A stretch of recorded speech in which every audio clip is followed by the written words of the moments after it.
देखो, हम लोग जनप्रतिनिधि हैं, रिप्रेजेंटेटिव। जनप्रतिनिधि का मतलब हुआ आरक्षण की बात की लड़ाई आप लड़ते हो, अभी भी लड़ रहे हो। आरक्षण के बारे में संविधान में लिखा हुआ है, जिस व्यवस्था में जिस वर्ग और जिस जाति और जिस समाज का प्रतिनिधित्व न हो, उसके लिए उतना रिजर्व कर दिया जाए और उनको अवसर दिया जाए कि उनके लोग भी आ जाए। रिजर्वेशन आरक्षण का मतलब एक था कि मान लो गरीब के बच्चे जो है नौकरी में नहीं है, तो गरीबों के बच्चों को नौकरी में आरक्षण दिया जाए। लेकिन अभी क्या हो गया कि जो आरक्षण में फायदा उठाए वही आरक्षण का फायदा 70 साल से उठा रहे हैं। मुश्किल से 2% लोग बाहर से फायदा उठा पा रहे हैं। इस विसंगति को दूर करने के लिए खड़ा होना पड़ेगा, तब आपको आरक्षण मिलेगा। कि नहीं आरक्षण मिले उसको मिले जो गरीब है, जो गांव में है, जो खेती नहीं है, बारी नहीं है, सड़क पर है, वो गांव में किसी तरीके से अगर वो नौकरी पाएगा तभी जाके पढ़ाई में आरक्षण हो, नौकरी में आरक्षण हो, व्यापार में आरक्षण हो तो मिलेगा।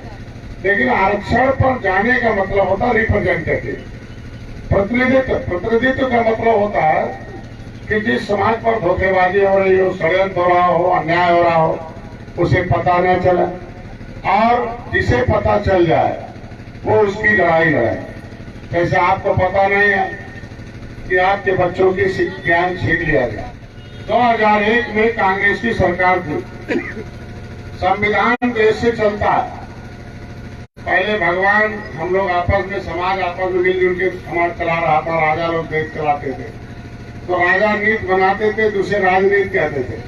लेकिन राजा की कलम कुछ ही दूर तक जाती थी, उससे एक दूसरे राजा के मिलन में नहीं संबंध हो पाता था।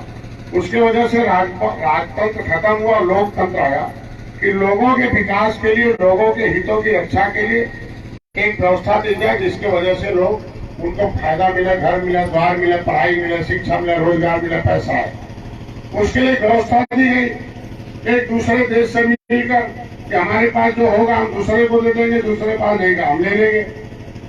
तो आया लोकतंत्र। लोकतंत्र में कि अब कोई राजा रानी के पेट से नहीं पैदा होगा, हम लोग जिसे मुहर मारेंगे वही राजा होगा। लेकिन ऐसा राजा नहीं है, राजा वो जो हमें राजा बनाए।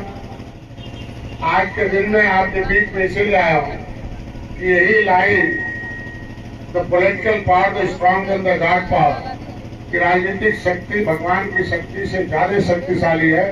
तो भगवान की पूजा करते हैं तो राजनीति की भी पूजा होनी चाहिए। पूजा मतलब होता है मतलब पूरी मतलब जानकारी, मतलब हमें राजनीति की भी पूरी जानकारी होनी चाहिए कि हम बटन दबाते हैं वो, तो उसका क्या फायदा है, क्या नुकसान है, कितना उसमें कीमत है। इसलिए आप सब लोगों को यही बताने आया हूँ। तो उसमें लिखा है चर्चिल ने, the politics is the only one, the guardianship the public finance और public future, the provide the safeguard as per constitution of India for the developing country and nationality. उसमें कुछ नहीं है कि हमें एक ऐसा नेता जाए चुन के जो मेरा अभिभावक हो।